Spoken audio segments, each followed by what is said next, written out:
দেশে প্রথমবারের মতো শুরু হচ্ছে নৌযান শুমারি 2026। এই উপলক্ষে লক্ষ্মীপুরে অনুষ্ঠিত হয়েছে বর্ণাঢ্য র্যালি ও মতবিনিময় সভা। মোহাম্মদ নুরুল ইসলাম, লক্ষ্মীপুর প্রতিনিধি। তথ্যচিত্রে থাকছে বিস্তারিত।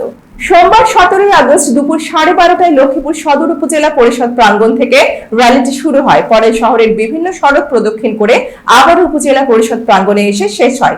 নৌযান শুমারি উপলক্ষে আয়োজিত র্যালিতে জেলা প্রশাসক এস.এম. মেহেদী হাসান, অতিরিক্ত জেলা প্রশাসক সম্রাট খিসা, সদর উপজেলা নির্বাহী কর্মকর্তা ক্যাথোয়াংপ্রু মার্মা, জেলা পরিসংখ্যান অফিসের উপপরিচালক মোহাম্মদ কামাল হোসেন সহ জেলা ও উপজেলা পর্যায়ের কর্মকর্তারা অংশ নেন। নৌ পরিবহন অধিদপ্তর ও বাংলাদেশের পরিসংখ্যান ব্যুরোর যৌথ উদ্যোগে আগামী 20 থেকে 29 আগস্ট সারা দেশে নৌযান শুমারি 2026 পরিচালিত হবে। লক্ষ্মীপুর উপজেলার শুমারির তথ্য সংগ্রহ করবেন মোট 56 জন গণনাকারী। এর মধ্যে রামগতির 20 জন, কমলনগরে 19 জন, সদর উপজেলায় 10 জন এবং রায়পুরে 7 জন গণনাকারী দায়িত্ব পালন করবেন। আয়োজকরা বলছেন, নৌযান শুমারির মাধ্যমে দেশের নৌযান খাতের সঠিক চিত্র পাওয়া যাবে। একই সঙ্গে ভবিষ্যতে নৌ পরিবহন খাতের পরিকল্পনা ও উন্নয়ন কার্যক্রম আরো কার্যকরভাবে পরিচালনা করা সম্ভব হবে।